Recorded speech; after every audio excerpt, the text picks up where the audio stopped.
When it comes to investing for retirement, learn why the glide path isn't always the best way forward for railroaders.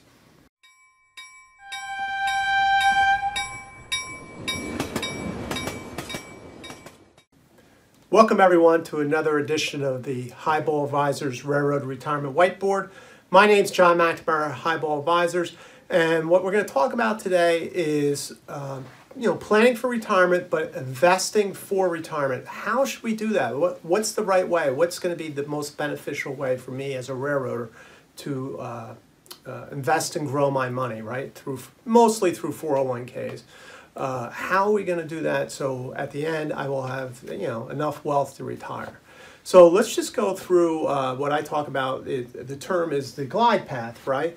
The glide path, right? So the way the industry thinks about it is this is just, glide path, nice easy way to just kind of ease your way into retirement. We'll just kind of slowly go down and just, reduce our risk as we go into retirement, right? So it's kind of, we'll be aggressive and then we'll work our way down as we get close to retirement. So it's a formula here, right? Base asset allocation, like I said, based on the number of years you have in retirement. So let's say if you have 30 years before retirement, they want you to be more aggressive in your investments, because you can take the ups and downs in the markets a little bit more because you have a lot of time. But as you get nearer to retirement, they want to keep moving you closer into bonds, safer investments that aren't going to be risky, right? Because they're saying, well, this is your nest egg and you need it for retirement, so therefore we want to protect it because we don't know if the market's going to come back again if it goes down 2 years before retirement or 1 year before retirement, right? So that's the thought behind the glide path, right? So now why use a glide path, right? So it's about risk, right? It helps reduce the risk as you get nearer to retirement, right? So you put it in this glide path, and you're growing wealth really in the early years, and you're building up that nest egg, and you're taking chips off the table, so to speak, as you're getting closer to retirement. So you're taking that risk away, right? And what the 401k providers use is these target date funds. You've probably seen them, like target date 2025 or 2030 or 2035. And what they are is those asset allocations, and every year they get adjusted a certain percentage in large cap growth, large cap value, and versus bonds, and they just keep changing that percentage every year.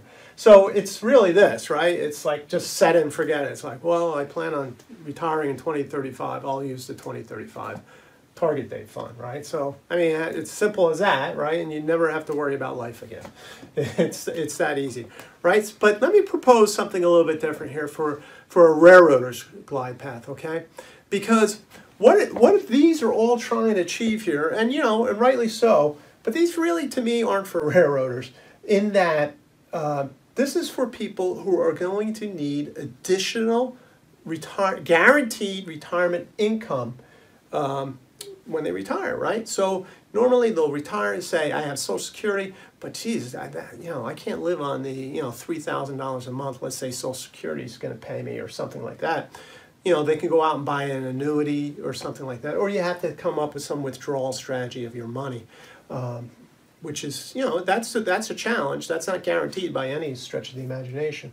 So that's why they put it this way, so that maybe you can go out and purchase some more guaranteed retirement income. But however, railroaders are different, like I was saying. So what would be a railroader's, this is the important part to understand for the railroader's glide path, is what would be their retirement income stream? Well, that's tier 1, which is similar to Social Security, so that's kind of check on that. But then you have that tier 2, right, which is another source of retirement income, and perhaps some might even have a pension. So that would be 3 sources of guaranteed retirement income, right? So now if I understand how much guaranteed income I have, right, and how much I'm going to need in retirement, all right, I don't need to be withdrawing my risk, right, because that's, when I withdraw my risk, you have to also remember, yeah, it's safer, but you're also reducing your chance for growing your wealth, right? So that's the trade-off, reduce risk versus growing the wealth.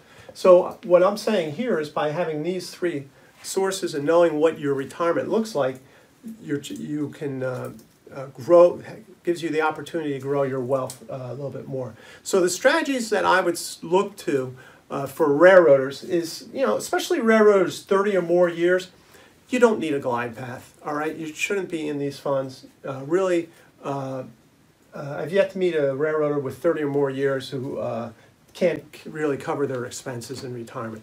Obviously, outside of vacation in Monaco every year or something, I don't know.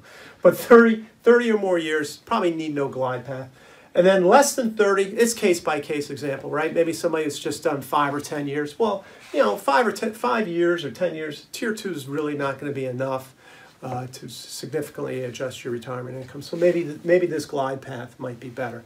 So like I say, everything's case by case. But I just wanted to present this to you, to start thinking as railroaders on this glide path and taking this opportunity now, right, in these years when you're growing your retirement income, to make sure that it's positioned properly.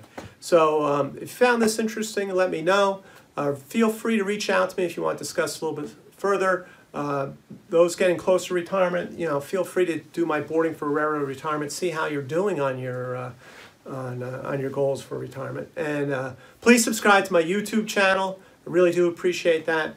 And as always, everyone, please stay safe, stay on track, and take care. So long, everybody.